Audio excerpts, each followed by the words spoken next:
चलिए दोस्तों, आज मैं आपके लिए लेके आया हूँ 12th मैथ्स का 7.3 इंटीग्रेशन का ही एक टॉपिक है। ये इंटीग्रेशन पे वैसे तो मेरे काफ़ी वीडियोस हैं, लेकिन इस वाले टॉपिक की मेरे पास वीडियो नहीं थी, तो इसलिए मैंने कहा चलिए अब इसका भी क्लियर कर देते हैं कि स्टूडेंट को थोड़ा सा इसमें प्रॉब्लम भी हो रही थी कुछ स्टूडेंट को, तो मैंने कहा चलो मैं इसके लिए एक वीडियो बना देता हूँ। तो साइन स्क्वायर 2x+1, तो जैसे कि हम जानते हैं कि इंटीग्रेशन में सिर्फ स्क्वायर में एक सेक स्क्वायर का इंटीग्रेशन होता है डायरेक्टली और एक कोसेक स्क्वायर का होता है। बाकी टैन स्क्वायर होता है तो उसे भी हमें सेक स्क्वायर -1 में चेंज करना होता है। कॉट स्क्वायर होता है तो उसको भी हमें कोसेक स्क्वायर -1 में चेंज करने के बाद इंटीग्रेट करना पड़ता है। तो स्क्वायर में सिर्फ सेक स्क्वायर और कोसेक स्क्वायर का ही होता है। तो अगर साइन स्क्वायर है तो उसको कैसे चेंज करेंगे? तो चलिए, एक फॉर्मूला था 1 - cos 2x = 2 sin square x। तो ये देखिए एक फॉर्मूला था, इससे इंटरचेंज करते हैं, साइन स्क्वायर की वैल्यू लेते हैं। तो 1 - cos 2x/2 this is sine square x। तो ये हमारा ऐसे बस उसको इंटरचेंज किया है इधर से उधर, फॉर्मूला वही है। तो अब यहाँ देखिए साइन स्क्वायर, इसको कंपैरिजन किया जाए तो साइन स्क्वायर है, बस x की जगह यहाँ पर आ रहा है 2x+1, तो x की वैल्यू 2x+1 यहाँ हम सब्सटीट्यूट कर देंगे। Sine square 2x+1 can be written as 1 - cos 2 × 2x+1 divided by 2 dx। हमें इसका इंटीग्रेट करना था। सिमिलरली 1/2 तो बाहर आ जाएगा, 1 - cos 4x, डिनोमिनेटर को हमने बाहर लिख दिया, 4x+2, और ये हमारा जो है इससे मल्टीप्लाई हो गया, ब्रैकेट को ओपन हमने कर लिया, थोड़ा सा ब्रैकेट अलग ले लेते हैं, dx।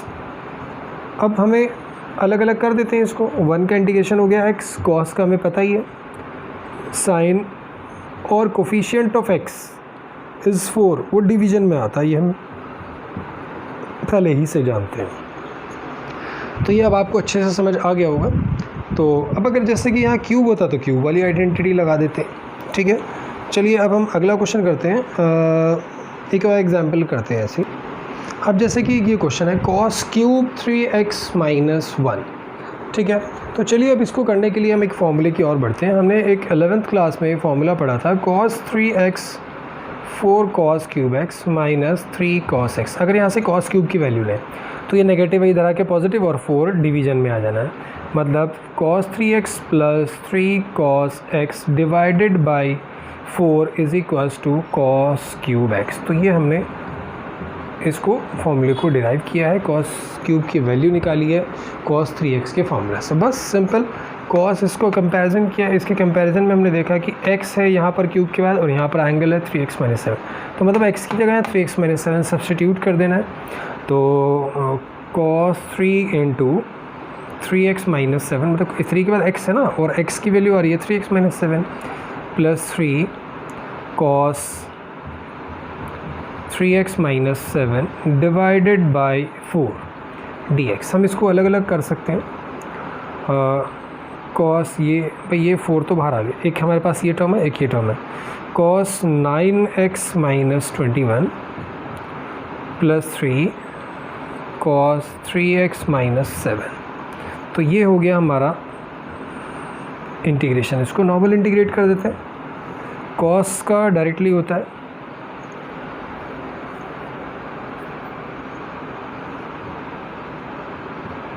sin 9x - 21 divided by 9।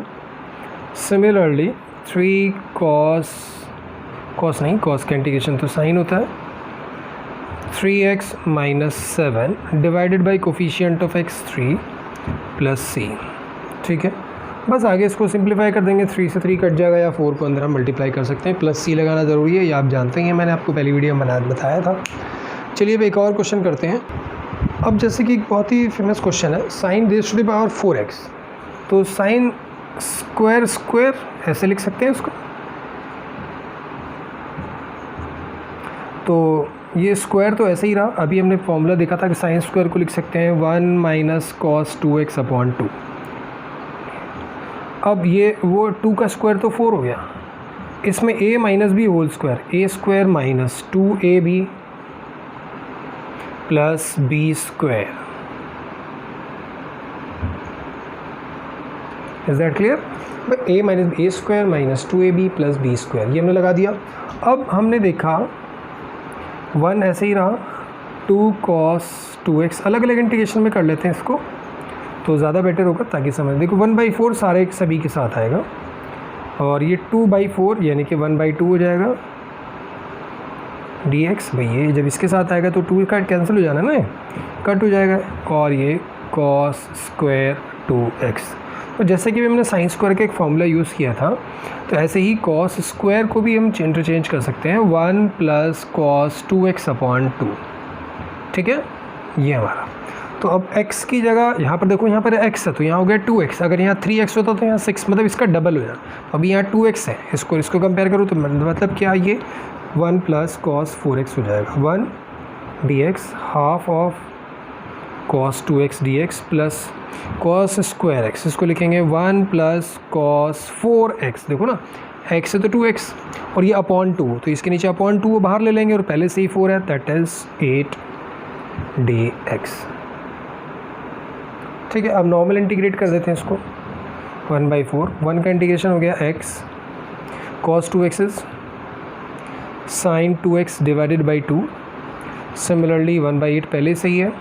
1 integration is x, cos 4x is sin 4x, coefficient of x division में। अब ये x यहाँ x/8 हो जाएगा, x/4 इनको सिंप्लीफाई कर लेंगे, जो भी आगे इसमें सिंप्लीफिकेशन पॉसिबिलिटीज़ है। चलिए अब नेक्स्ट क्वेश्चन एक और ऐसे ही, इसका एक और है cos रेशो बार 4x, उसको भी बिल्कुल ऐसे ही करना है। चलिए अब हमने क्यूब वाले तो देख लिया, अगर साइन और cos मल्टीप्लाई में हो तो कैसे करेंगे देखते हैं अब इसको। चलिए अब जैसे कि ये क्वेश्चन है sin 6x × sin 4x dx। तो अभी हमने एक फॉर्मूला पढ़ा था 11th क्लास में, 2 sin a sin b is cos a - b minus cos a + b। तो ये हमारा फॉर्मूला है, बट यहाँ पर 2 है। अगर हम इसको कंपेयर करें तो a is 6 x b is 4x, but यहाँ पर 2 नहीं, तो 2 को हम इधर समझ लेते हैं, डिवीजन में चला जाएगा।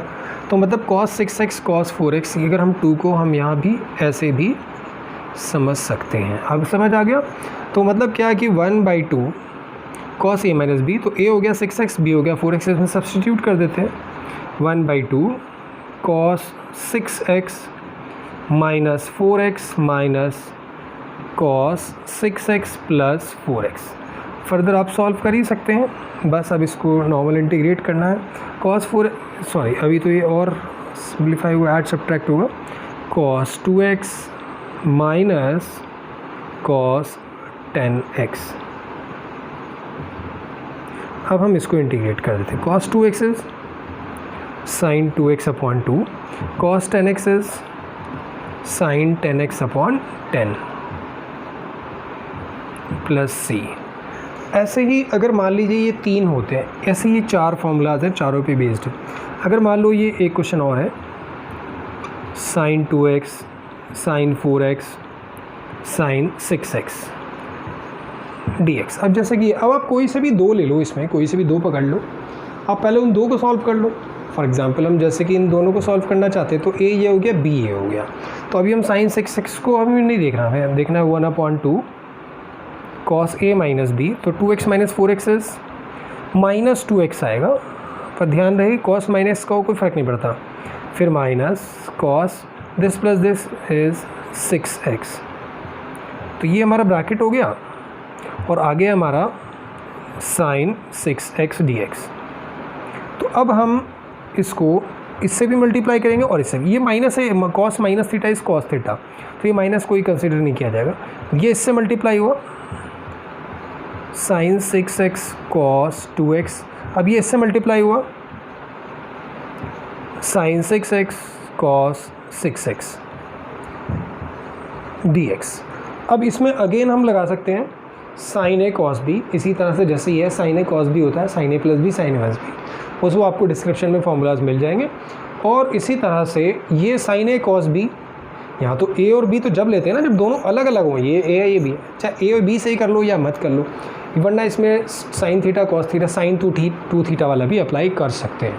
बाकी आगे आप इसी को ऐसे ही कर सकते हैं। इसके बाकी के क्वेश्चन भी इसी तरह से हो ही जाएंगे ऑलमोस्ट। एक आध क्वेश्चन अगर कोई बचता है तो आप मुझे कमेंट कीजिएगा, मैं उसको सॉल्व करा दूँगा। तो दोस्तों अब आपको ये समझ आ गया होगा कि 7.3 हम कैसे कर सकते हैं। वैसे नॉर्मली इस एक्सरसाइज से बोर्ड में क्वेश्चन नहीं आता है, लेकिन इसकी ज़रूरत हमें डिफरेंशियल इक्वेशन और भी जगह कभी कभी मिसलिनियस का कोई क्वेश्चन होता है तो ये वाली ट्रिक उसके अंदर यूज़ होती है। डायरेक्टली क्वेश्चन 7.3 से बहुत ही रेयरली आता, ठीक है। तो चलिए अब आपको ये समझ आ गया होगा ये कैसे करते हैं। हमें इंटीग्रेशन का कोई भी पार्ट छोड़ना नहीं है, क्योंकि आगे भी इसकी बहुत ज़रूरत पड़ती है 12th के बाद। तो चलिए फ्रेंड्स, तो फिर आप लोग इसे शेयर कीजिएगा ज़्यादा से ज़्यादा और अच्छे से इसको समझ लीजिएगा। जो भी प्रॉब्लम हो आप मुझे कमेंट में बता सकते हैं।